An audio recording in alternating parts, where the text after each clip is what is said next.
So hello everyone, my name is Ashu and you are watching our YouTube channel Inside Scholar Academy. आप सभी जानते होंगे क्या topic चल रहा है, किस चीज के बारे में बात हो रही थी। पिछले 2 लेक्चर्स में हमने आपको बताया था सेल के बारे में। सबसे पहले लेक्चर में बताया था आपको सेल के इंट्रोडक्शन के बारे में। उसके बाद कल वीडियो डाली थी, कल आपको बताया गया था सेल स्ट्रक्चर एंड ऑर्गेनाइजेशन के बारे में।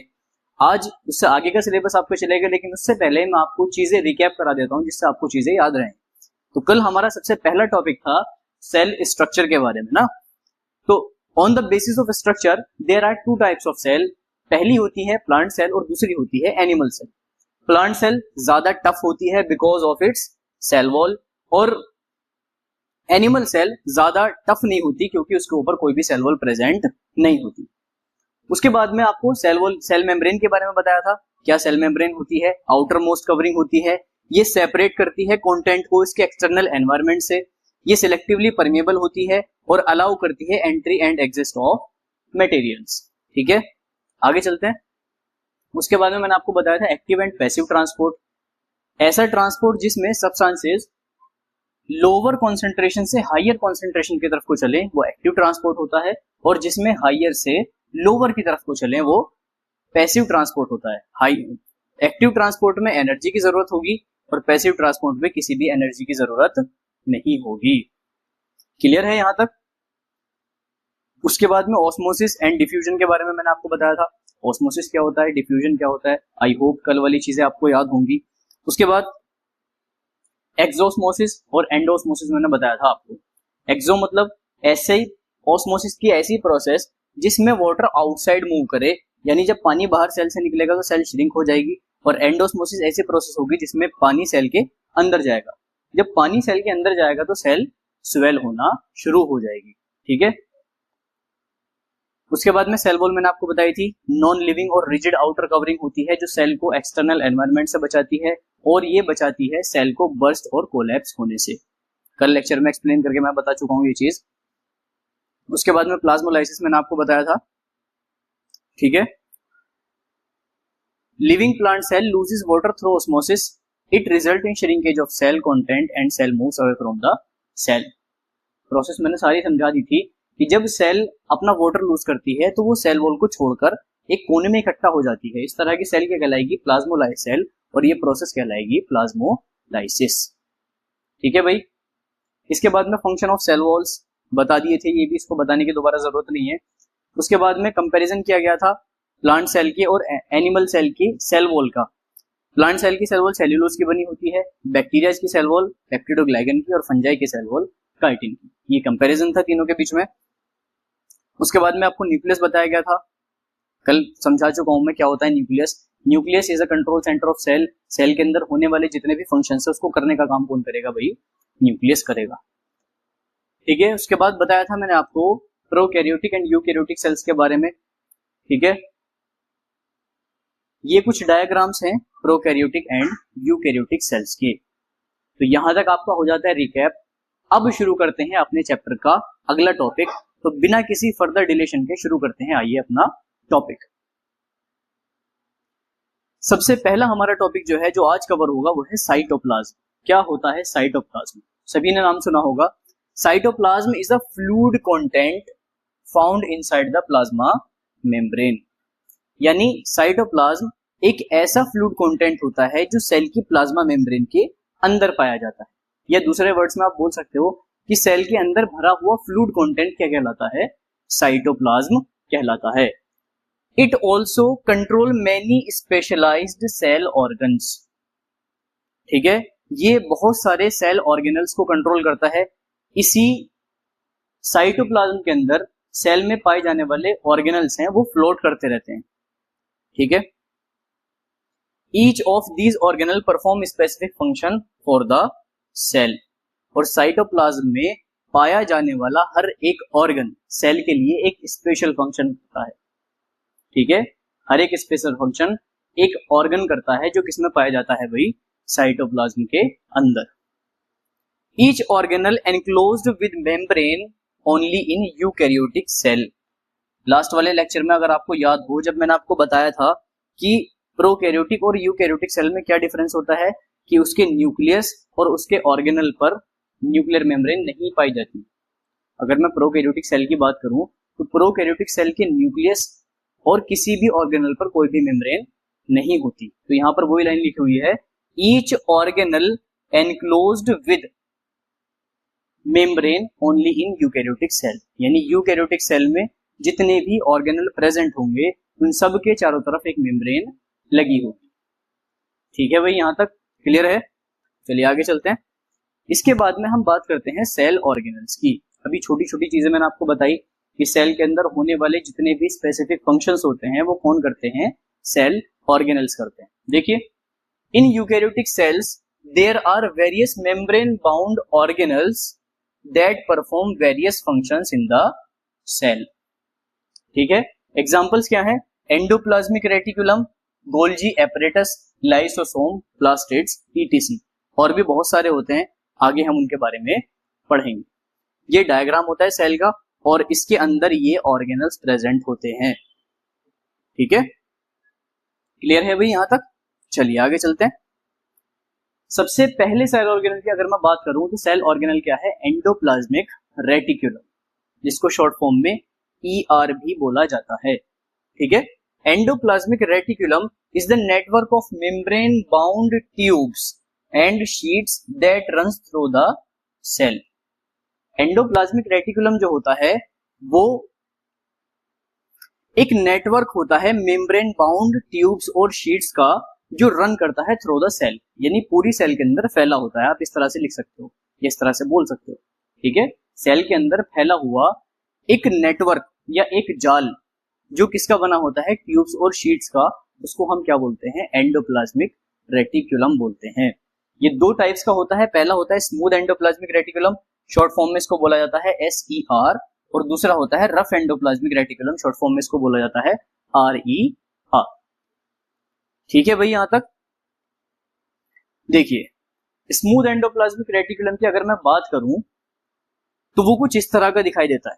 डायग्राम आपके सामने दिख रहा है। The smooth endoplasmic reticulum helps in the manufacture of fat molecules और lipids that are important for the cell functions. आपने दो तरह के एंडोप्लाज्मिक रेटिकुलम पढ़े, रफ एंडोप्लाज्मिक रेटिकुलम और स्मूथ एंडोप्लाज्मिक रेटिकुलम। दोनों ही एंडोप्लाज्मिक रेटिकुलम का अलग अलग फंक्शन होता है। स्मूथ एंडोप्लाज्मिक रेटिकुलम क्या करता है, फैट मॉलिक्यूल्स और लिपिड्स को सिंथेसाइज करता है जो सेल के फंक्शंस के लिए इंपॉर्टेंट होते हैं।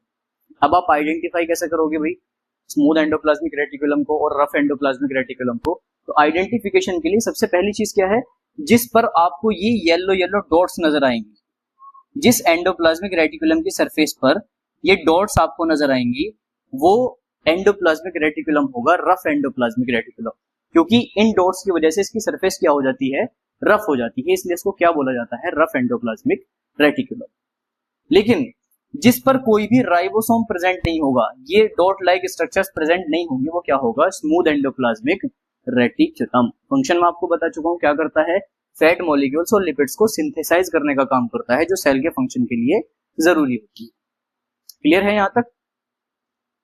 चलिए आगे हम बात करते हैं रफ एंडोप्लाज्मिक रेटिकुलम की। मैंने आपको क्या बताया था कि रफ एंडोप्लाज्मिक रेटिकुलम की सरफेस पर क्या होंगे, डॉट्स डॉट्स लाइक स्ट्रक्चर्स होंगी जो इसकी सरफेस को क्या बना देंगी, रफ बना देंगी, जिस वजह से इसको रफ एंडोप्लाज्मिक रेटिकुलम कहा जाता है। और ये डॉट्स होते हैं क्या भाई, राइबोसोम्स।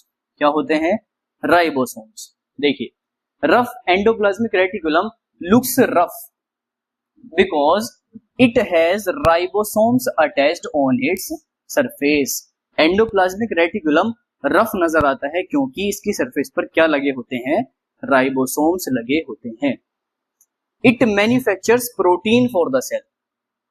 क्या काम करता है, प्रोटीन बनाने का काम करता है। It manufactures protein for the cell. Smooth ने क्या किया था, फैट और लिपिड्स मॉलिक्यूल को सिंथेसाइज किया था। रफ एंडोप्लाज्मिक रेटिकुलम क्या करेगा, प्रोटीन को सिंथेसाइज करने का काम करेगा। Manufacture protein send to the various places of the cell, यानी प्रोटीन को बनाता है और सेल के अलग अलग प्लेसेस में भेजता है। ठीक है, प्रोटीन को बनाने का काम करेगा एंडोप्लाज्मिक रेटिकुलम, और उस प्रोटीन को अलग अलग पार्ट्स में भेजने का काम भी कौन करेगा, endoplasmic reticulum, depending on the need using the endoplasmic reticulum. Endoplasmic reticulum का इस्तेमाल करके ऐसी जगहों पर प्रोटीन्स को भेजेगा जहां प्रोटीन की जरूरत होगी। क्लियर है यहां तक? ठीक है, चलिए आगे चलते हैं। नेक्स्ट आपका क्या है? Golgi apparatus. क्या है? Golgi apparatus. देखिए, it is discovered by Camillo Golgi. सबसे पहले गोल्जी एपरेटस को जो डिस्कवर किया था वो कैमिलो गोल्जी नामक साइंटिस्ट ने किया था। It works in packaging and transporting of protein across the cytoplasm. It works in packaging and transporting of protein across the cytoplasm. आपका जो गोल्जी एपरेटस होता है वो साइटोप्लाज्म में प्रोटीन को भेजने का और प्रोटीन को पैक करने का काम करता है। यानी प्रोटीन जो बना है एंडोप्लाज्मिक रेटिकुलम के अंदर उसको पैक करना और उसको किसी पर्टिकुलर जगह पर भेजने का काम कौन करेगा? गोल्जी एपरेटस करेगा। Because these membrane have connection with the membrane of endoplasmic reticulum. क्योंकि इनकी मेम्ब्रेन्स का कनेक्शन होता है किसके साथ? एंडोप्लाज्मिक रेटिकुलम की मेम्ब्रेन्स के साथ। ठीक है, देखिए मैं दोबारा समझाता हूं।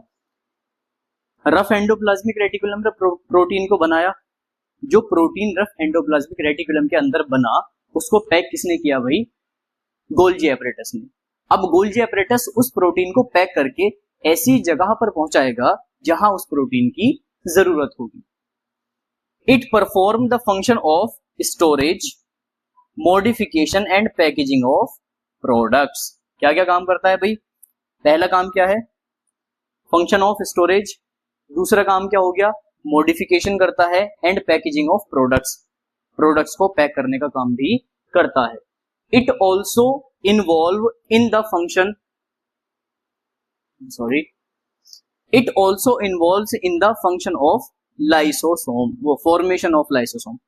It also involves in the formation of lysosome.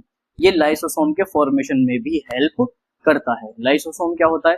Suicidal bag होता है। आगे पता चलेगा लाइसोसोम क्या है। तो यहां तक गोल्जी एपरेटस के बारे में आई होप आपको सारी चीजें समझ आ गई होंगी। ठीक है, रिपीट कर देता हूं मैं एक बार और। एंडोप्लाज्मिक रेटिकुलम में प्रोटीन बना, उस प्रोटीन को पैक करने के लिए उसने किसके पास भेजा? गोल्जी एपरेटस के पास। अब गोल्जी एपरेटस ने उस प्रोटीन को पैक किया और पैक करने के बाद ऐसी जगह पर भेजा जहां उस प्रोटीन की जरूरत है। ठीक है, उसके अलावा ये क्या करता है? स्टोरेज का काम करता है। किसका काम करता है भाई? स्टोरेज का काम करता है। उसके बाद में मॉडिफिकेशन का काम करता है और पैकेजिंग ऑफ प्रोडक्ट्स का भी काम करता है। और लाइसोसोम के फॉर्मेशन में भी बहुत इंपॉर्टेंट रोल प्ले करता है। ठीक है भाई, चलिए आगे चलते हैं। तो आई होप यहां तक चीजें आपके क्लियर हो गई होंगी। तो चलिए आगे चलते हैं। नेक्स्ट आपका टॉपिक है लाइसोसोम। अभी बताया था मैंने लाइसोसोम किसने बनाया था? गोल्जी एपरेटस ने बनाया था। फॉर्मेशन में हेल्प किसने करी थी? गोल्जी एपरेटस ने। अब ये लाइसोसोम होता क्या है? देखिए, these are membrane bound sacs filled with digestive enzyme. यानी ये एक मेम्ब्रेन बाउंड सैक है जिसके अंदर क्या भरा हुआ है? डाइजेस्टिव एंजाइम भरा हुआ है। भाई क्या भरा हुआ है? डाइजेस्टिव एंजाइम भरा हुआ है। They digest foreign material and leads to the cell clean. ये बाहर वाले मटेरियल को डाइजेस्ट कर लेते हैं और सेल को साफ करने का काम करते हैं। इनके अंदर डाइजेस्टिव मटेरियल भरा है। अगर कोई भी बैक्टीरिया, कोई भी वायरस या कोई भी होस्ट मटेरियल सेल के अंदर एंटर करता है तो ये उसको क्या कर देते हैं? क्लीन कर देते हैं, उसको डाइजेस्ट कर लेते हैं, उसको खा लेते हैं। समझ गए? They break down complex substances to simple substances. ये सेल के अंदर मौजूद कॉम्प्लेक्स सब्सटेंसेस को ब्रेक डाउन करने में हेल्प करता है। समझे यहां तक? क्या करेगा? कॉम्प्लेक्स सब्सटेंसेस को सिंपल सब्सटेंसेस में तोड़ने में हेल्प करेगा। ठीक है, लाइसोसोम में burst and enzyme digest their own cell. कभी कभी क्या होता है कि जो लाइसोसोम होता है वो खुद फट जाता है और लाइसोसोम के अंदर पाया जाने वाला एंजाइम पूरी सेल में फैल जाता है। और जैसा आपको पता है कि वो एंजाइम कैसा है? Digestive enzyme. अब जो जो चीजें उसके कनेक्ट में आएगी, जो जो चीजें उसके संपर्क में आएगी डाइजेस्टिव एंजाइम के, वो उन सब चीजों को गला देगा। इसलिए लाइसोसोम को कभी कभी सुसाइडल बैग भी बोला जाता है। सुसाइडल बैग क्यों बोलते हैं? क्योंकि अपनी ही सेल को क्या कर देता है? खा लेता है, अपनी सेल को ही खत्म कर देता है। Therefore it is known as suicidal bag. समझे यहां तक बात? ठीक है, आगे चलते हैं। आगे क्या है भाई? माइटोकॉन्ड्रिया। आप सभी ने माइटोकॉन्ड्रिया का नाम सुना होगा, बहुत ज्यादा कॉमन है। माइटोकॉन्ड्रिया क्या होता है? Power house of cell. Cell को फंक्शन करने के लिए जो भी एनर्जी की जरूरत पड़ती है वो कौन प्रोड्यूस कराता है? माइटोकॉन्ड्रिया प्रोड्यूस कराता है। देखिए, it is known as power house of cell. इसको सेल का क्या बोला जाता है? पावर हाउस भी बोला जाता है। It has two membrane covering, the outer membrane is porous and the inner membrane is deeply folded. इसमें दो मेम्ब्रेन होती है। बाहर वाली मेम्ब्रेन कैसी होती है? पोरस होती है, यानी बारीक बारीक छेद होते हैं इसमें। और अंदर वाली मेम्ब्रेन क्या होती है? डीपली फोल्डेड होती है। आप डायग्राम के अंदर देख सकते हैं, दो मेम्ब्रेन है। ये बाहर वाली मेम्ब्रेन कैसी है? पोरस है। और ये अंदर वाली मेम्ब्रेन डीपली फोल्डेड है। ये फोल्ड्स आपको नजर आ रहे होंगे डायग्राम के अंदर। ये कैसी है भाई? डीपली फोल्डेड है। ठीक है, आगे देखिए। Inner folds increase surface area for ATP generation. ATP क्या है? Energy currency of cell. अभी मैंने आपको बताया कि माइटोकॉन्ड्रिया क्या होता है? पावर हाउस ऑफ सेल होता है। अब जो एनर्जी ये सेल को प्रोवाइड करता है वो किसकी फॉर्म में करता है? एटीपी की फॉर्म में करता है। या आप कह सकते हो जो सेल की एनर्जी करेंसी होती है वो कौन होती है? एटीपी होती है। अब ये जो आपने डीप फोल्ड्स दिखाई देखे हैं मेम्ब्रेन के अंदर, ये फोल्ड्स सरफेस एरिया बढ़ाने का काम करते हैं। जितने ज्यादा फोल्ड्स सेल के अंदर होंगे उतना ही ज्यादा सरफेस एरिया होगा, और जितना ज्यादा सरफेस एरिया होगा उतने ही एटीपी का प्रोडक्शन आपका माइटोकॉन्ड्रिया कर पाएगा। ठीक है, mitochondria has its own DNA and ribosomes. यहां से क्वेश्चन आता है भाई, सेल के अंदर पाए जाने वाले ऐसे कौन से ऑर्गेनल्स हैं जिनका अपना डीएनए और राइबोसोम्स होती हैं? तो पहला क्या है? माइटोकॉन्ड्रिया, और दूसरा है आपका क्लोरोप्लास्ट। दो चीजें ऐसी होती हैं जिनका खुद का डीएनए और राइबोसोम्स होते हैं। और राइबोसोम्स होते हैं कौन से राइबोसोम? राइबोसोम होते हैं 70S। कौन से राइबोसोम्स होते हैं? 70S। ठीक है भाई, कौन से राइबोसोम होंगे? 70S ribosomes. क्लियर है यहां तक? आई होप चीज समझ आ गई होंगी आपको। आगे देखते हैं। आगे बात करते हैं प्लास्टिड्स की। प्लास्टिड्स क्या होते हैं? Plastids are present only in plant cell. किसके अंदर होंगे? Only in plant cell.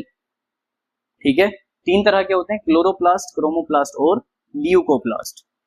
Chloroplast की अगर हम बात करें, they contain chlorophyll. These are important for photosynthesis in plant. आप सभी ने सुना होगा कि प्लांट जो होते हैं फोटोसिंथेसिस करते हैं।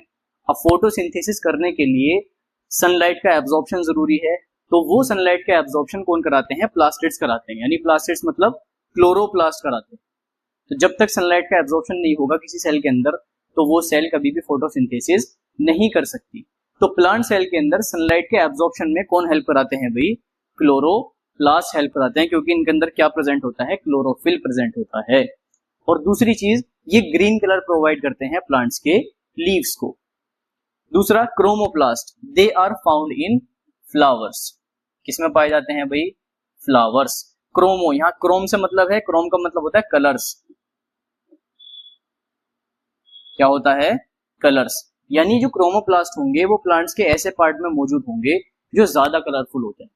अब सोचिए क्या क्या ऐसी चीजें होती हैं प्लांट्स के अंदर जो बहुत ज्यादा कलरफुल होती हैं। फ्लावर्स होंगे, आपके फ्रूट्स होंगे। तो कहने का मतलब यह है, फ्लावर्स और फ्रूट्स को कलर देने का काम कौन करता है? क्रोमोप्लास्ट करता है। ग्रीन कलर कौन देगा? लीव्स को, क्लोरोप्लास्ट। और फ्लावर्स और फ्रूट्स को कलर कौन प्रोवाइड करेगा? क्रोमोप्लास्ट। तीसरा आता है ल्यूकोप्लास्ट। ये जो ल्यूकोप्लास्ट होता है वो कलरलेस होता है। कैसा होता है? कलरलेस, यानी इसका कोई भी कलर नहीं होता। These are colourless and function storage of starch, oils and proteins. यानी इसका मेजर फंक्शन क्या है? स्टोरेज करने का। क्या स्टोरेज करेगा? Starch, oil and proteins help store करेगा। ठीक है, ये कहां पाया जाएगा? मेजरली स्टेम्स में पाया जाएगा, आपकी रूट्स में पाया जाएगा। ये कहां पर प्रेजेंट होता है? लीव्स में। ये होगा फ्लावर्स में, और ये होगा रूट्स एंड स्टेम्स में। समझे यहां तक? Plastid also have their own DNA and ribosome. मैंने आपको पीछे बता दिया था कि सेल के अंदर दो ही ऑर्गेनल ऐसे प्रेजेंट होते हैं जिनके अंदर अपना डीएनए और राइबोसोम होता है, पहला माइटोकॉन्ड्रिया और दूसरा प्लास्टिड या क्लोरोप्लास्ट। ठीक है भाई, चलिए आगे चलते हैं। ये डायग्राम है आपके प्लास्टिड का, कुछ कुछ सिमिलर है माइटोकॉन्ड्रिया की तरह, इसी तरह का होता है, लेकिन थोड़ा सा मेजर डिफरेंस है। अगर आपने माइटोकॉन्ड्रिया देखा हो तो माइटोकॉन्ड्रिया के डायग्राम में आपको डीप फोल्ड्स नजर आएंगे, ठीक है, और ये कुछ पर्पल कलर का आपको नजर आएगा, लेकिन जो प्लास्टिड्स होते हैं उसमें कोई भी डीप फोल्ड्स नहीं है, और ये किस कलर का होता है? ग्रीन कलर का होता है। ये डायग्राम आपके सामने बना हुआ है, ठीक है। आगे बात करते हैं राइबोसोम्स की। पीछे जब एंडोप्लाज्मिक रेटिकुलम का जिक्र हुआ था तो आपने राइबोसोम्स के बारे में पढ़ लिया होगा, है ना, क्योंकि एंडोप्लाज्मिक रेटिकुलम से क्या चिपके होते हैं? राइबोसोम चिपके होते हैं जो उसको रफ बना देते हैं। अब राइबोसोम्स की वजह से ही रफ एंडोप्लाज्मिक रेटिकुलम प्रोटीन का फॉर्मेशन कर पा रहा था। राइबोसोम को क्या बोला जाता है? Protein factory. देखिए, it is a major site of protein synthesis. Cell के अंदर जो प्रोटीन सिंथेसिस कराने का काम होता है वो मेजरली करता कौन है भाई? राइबोसोम करता है, ठीक है। These are membrane less organelle, यानी इनकी सरफेस पर कोई भी मेम्ब्रेन नहीं होती, ये एक मेम्ब्रेन लेस ऑर्गेनल होता है। इस पर भी क्वेश्चन आता है कि सेल के अंदर ऐसा कौन सा ऑर्गेनल है जिसके ऊपर कोई भी मेम्ब्रेन नहीं होती, तो आंसर क्या होगा आपका? Ribosome. Present in both eukaryotic and prokaryotic cells, ठीक है, दोनों ही सेल्स के अंदर प्रेजेंट होगा, यूकैरियोटिक सेल के भी और प्रोकैरियोटिक सेल की भी। क्लियर है? बहुत आसान सी चीज थी। चलिए आगे हम बात करते हैं भाई वैक्यूल्स। सेल के अंदर सबसे बड़ा ऑर्गेनल जो होगा वो क्या होगा? वैक्यूल होगा। वैक्यूल एक स्टोर रूम की तरह काम करता है। जितने भी एक्सटर्नल चीजें होती हैं, जितनी भी एक्स्ट्रा चीजें होती हैं सेल के पास, वो उसको स्टोर कहाँ करता है भाई? वैक्यूल्स के अंदर। देखिए, vacuole are storage sac for solid and liquid content. Cell के अंदर प्रेजेंट जितना भी सॉलिड या लिक्विड कंटेंट होगा उसको स्टोर करने का काम कौन करता है? वैक्यूल्स करते हैं। समझ आ गया? These are small size in animals and large size in plant cells, ठीक है। जो वैक्यूल होगा वो एनिमल सेल के अंदर छोटा होगा और प्लांट सेल के अंदर बड़ा होगा। It occupy 50 to 90% of part of the plant cell and provide largity and rigidity to the cell। यानी ये प्लांट का 50 to 90% पार्ट घेर के रखता है। अब आप समझिए कि अगर किसी चीज में ज्यादा वजन है, कोई सेल है जिसका वैक्यूल बहुत ज्यादा बड़ा है, तो उसकी स्टेबिलिटी भी ज्यादा होगी, सेल ज्यादा रिजिड होगी और सेल ज्यादा लार्ज होगी, ठीक है। तो जिस सेल का जितना बड़ा वैक्यूल होगा वो सेल उतनी ही लार्ज और उतनी ही ज्यादा रिजिड होगी। तो ये रिजिडिटी और लार्जिडिटी को बढ़ाने में भी हेल्प करता है। It stores amino acid, proteins, sugars and various food items. यानी सेल के अंदर जो भी एक्स्ट्रा चीजें होंगी वो सब किसके अंदर स्टोर होंगी भाई? वैक्यूल्स के अंदर ही स्टोर होंगी। Vacuoles play important role in expelling excess water and some waste for the cell. यानी जो वैक्यूल होता है वो सेल के एक्सेस वाटर को एक्सपेल करने में हेल्प करता है और some waste of the cell, और सेल के कुछ वेस्ट को भी एक्सपेल करने में हेल्प करता है।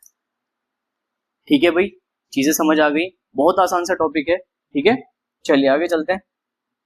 ये कुछ डायग्राम होता है भाई आपके वैक्यूल का। देखिए, ये आपकी कंप्लीट सेल है। ये क्या है भाई? कंप्लीट सेल है।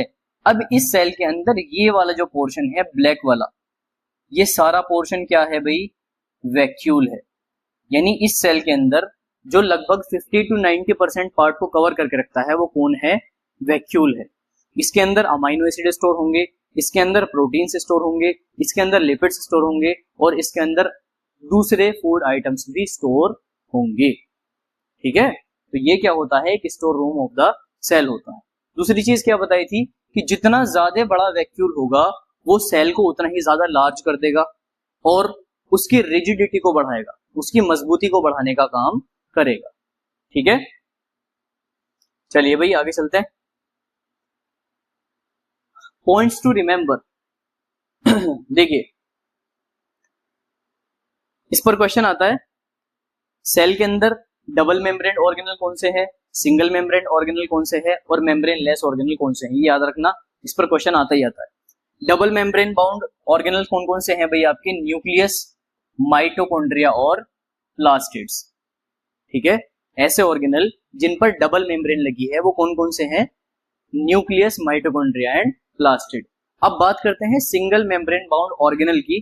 तो पहला ऑर्गेनल कौन सा है, वैक्यूल, इस पे सिंगल मेम्ब्रेन होती है। दूसरा क्या है, लाइसोसोम। तीसरा गोल्जी एपरेटस। चौथा है एंडोप्लाज्मिक रेटिकुलम। ये सारे सिंगल मेम्ब्रेन बाउंड ऑर्गेनल्स होते हैं। अगला क्या है, मेम्ब्रेन लेस ऑर्गेनल, राइबोसोम और सेंट्रोसोम या सेंट्रियोल। ठीक है, आगे बात समझ में, डबल मेम्ब्रेन बाउंड ऑर्गेनल का पता चल गया, सिंगल मेम्ब्रेन बाउंड ऑर्गेनल बता दिए और मेम्ब्रेन लेस ऑर्गेनल भी बता चुके हैं। ठीक है, आगे चलते हैं। अब हम बात करते हैं सेल डिवीजन के बारे में। ये आपके चैप्टर का लास्ट टॉपिक है, सेल डिवीजन क्या होता है। आप सभी को पता है, आपने सेल थ्योरी में पढ़ा होगा कि सभी सेल्स अपनी प्री एग्जिस्टिंग सेल से मिलकर ही बनती हैं। अब प्री एग्जिस्टिंग सेल से मिलकर बनने का मतलब क्या होता है, सपोज कीजिए आपके सामने कोई सेल है, क्या है भाई, सेल है। अब इसको अगर कोई नई सेल बनानी है तो इसका न्यूक्लियस स्लोली एक्सपेंड होना शुरू हो जाएगा और एक्सपेंड होने के बाद एक न्यूक्लियस से कितने न्यूक्लियस बना लेगा भाई, 2 न्यूक्लियस बना लेगा। अब आपने कहावत सुनी होगी कि एक म्यान में 2 तलवारें तो रहती नहीं, है ना। तो जब एक सेल के अंदर 2 न्यूक्लियस हो जाएंगे तो अपने साइटोप्लाज्म को भी क्या करेंगे, अलग करेंगे, यानी अब साइटोप्लाज्म भी एक्सपेंड होना शुरू हो जाएगा और एक सेल से कितनी सेल बन जाएंगी भाई, 2 सेल बन जाएंगी। अब आप देखिए ये जो 2 सेल बनी है वो अपनी पुरानी सेल से मिलकर बनी है और ये जो प्रोसेस है वो क्या कहलाती है, सेल डिवीजन कहलाती है। ठीक है, क्लियर है यहां तक। देखिए, it is process by which new cells are made, it is also called cell division. ऐसी प्रोसेस जिसमें पुरानी सेल से एक नई सेल बने वो प्रोसेस क्या कहलाती है, सेल डिवीजन कहलाती है। अब ये जो सेल डिवीजन होता है वो भाई 2 तरीके का होता है। पहला होता है माइटोसिस डिवीजन, यह है माइटोसिस, और दूसरा होता है मियोसिस डिवीजन। अब दोनों में फर्क क्या होता है, पहला क्या है माइटोसिस और दूसरा क्या है मियोसिस। देखिए, the process of cell division by which most of the cell are divided for growth और of organism, it is called mitosis. देखिए, जो सेल्स होती हैं वो 2 तरीके की होती हैं। पहली होती है मेरिस्टेमेटिक सेल और दूसरी होती है परमानेंट सेल। ऐसा डिवीजन जो मेरिस्टेमेटिक सेल्स के अंदर होगा वो कौन सा होगा, माइटोसिस डिवीजन होगा, क्योंकि वो किसके लिए होता है, ग्रोथ के लिए होता है। सपोज कीजिए कोई छोटा बच्चा है, वो छोटा बच्चा बड़ा होगा एक दिन, तो वो बड़ा क्यों होगा, क्योंकि उसके अंदर नंबर ऑफ सेल्स क्या हो जाएंगे, बढ़ जाएंगे। ठीक है, अब नंबर ऑफ सेल कौन से डिवीजन से बढ़ेंगे भाई, माइटोसिस डिवीजन से बढ़ेंगे, क्योंकि यही डिवीजन किसी भी इंडिविजुअल की ग्रोथ के लिए जिम्मेदार होता है। दूसरा क्या है, meiosis. Meiosis division is the process in which a single cell divides twice to produce 4 cells which have original genetic information। Meiosis क्या है, मियोसिस एक ऐसी प्रोसेस है जिसमें एक सिंगल सेल डिवाइड्स होगी 2 बार, ट्वाइस 2 बार डिवाइड होगी टू प्रोड्यूस 4 सेल्स। जब कोई सेल 2 बार डिवाइड होगी, एक सेल ने एक बार डिवाइड होगी कितनी सेल्स बनाई, 2 बनाई। जब ये 2 बार डिवाइड होगी तो 2 से कितनी सेल बन जाएंगी, 4 सेल्स बन जाएंगी और जेनेटिक मटेरियल का हाफ हो जाएगा। इस तरह की प्रोसेस क्या कहलाएगी, मियोसिस डिवीजन कहलाएगी। और ये बर्थ के टाइम पे होती है, यानी जब जाइगोट बनता है, ठीक है, सेक्सुअली रिप्रोडक्शन के टाइम पे ये वाली प्रोसेस होती है। और जब बच्चे ग्रो करता है तो ग्रोथ के टाइम पे ये वाली प्रोसेस होती है जिसको माइटोसिस बोला जाता है। डायग्राम से समझिए, देखिए ये क्या है, एक मियोसिस डिवीजन है। देखिए यहाँ पर एक सेल है, एक सेल के अंदर जेनेटिक मटेरियल यानी क्रोमोसोम्स कितने हैं आपके, 4 क्रोमोसोम्स हैं। अब ये 4 क्रोमोसोम्स कितने क्रोमोसोम्स में डिवाइड हो गए, 2 में, यानी 2 बार एक सेल का 1 बार डिवीजन हो गया। अब ये 4 क्रोमोसोम्स फिर से डिवाइड होकर अगली 4 सेल्स में पहुंच जाएंगे। देखिए पहली सेल डिवाइड हुई, ठीक है, डिवीजन से 2 सेल बन गई, यहाँ 4 क्रोमोसोम थे, यहाँ क्रोमोसोम कितने रह गए, 2 इसमें रह गए और 2 इसमें रह गए, ठीक है। अब इन दोनों सेल्स ने दोबारा से डिवीजन किया और 2 सेल से कितनी सेल बना ली, 4 सेल बना ली, जिसमें कितने कितने क्रोमोसोम्स हैं, 1 क्रोमोसोम इसमें है, 1 क्रोमोसोम इसमें है, 1 क्रोमोसोम इसमें है और 1 क्रोमोसोम इसमें है, ठीक है भाई। तो इस तरह का डिवीजन क्या होगा, मियोसिस डिवीजन होगा। आप आगे क्लास में पढ़ेंगे डिवीजन को एक्सप्लेन करके, अभी केवल यही समझिए कि जो मियोसिस डिवीजन होता है उसमें सेल 2 बार डिवीजन करती है और जेनेटिक मटेरियल का हाफ हो जाता है। इस तरह के डिवीजन को क्या बोला जाता है, मियोसिस डिवीजन। आगे माइटोसिस समझिए, इसमें क्या है, सपोज कीजिए किसी सेल के अंदर 4 क्रोमोसोम्स हैं, तो वो एक सेल केवल एक ही बार डिवीजन करेगी और एक सेल से कितनी सेल बना लेगी, 2 सेल बना लेगी, ठीक है। तो इस तरह का डिवीजन क्या होगा, माइटोसिस डिवीजन होगा। और ये डिवीजन किसके लिए होता है, ग्रोथ के लिए होता है। किसके लिए होता है भाई, ग्रोथ के लिए होता है। आई होप चैप्टर आपको समझ आ गया होगा। यहां पर आपका चैप्टर कंप्लीट हो जाता है। चैप्टर के आगे मैंने कुछ इंपॉर्टेंट क्वेश्चंस रख रखे हैं आपके प्रैक्टिस के लिए। ये कुछ क्वेश्चंस है वेरी शॉर्ट, ठीक है, इससे आगे शॉर्ट क्वेश्चंस हैं। तो ये क्वेश्चंस वो सारे क्वेश्चंस हैं जिनके थ्रू आप प्रैक्टिस कर सकते हो अपने एग्जाम्स के लिए। तो आई होप चैप्टर आप लोगों के समझ में आ गया होगा। Don't forget to subscribe our channel Inside Scholar Academy, hit the subscribe button and like our video, share our video, ठीक है।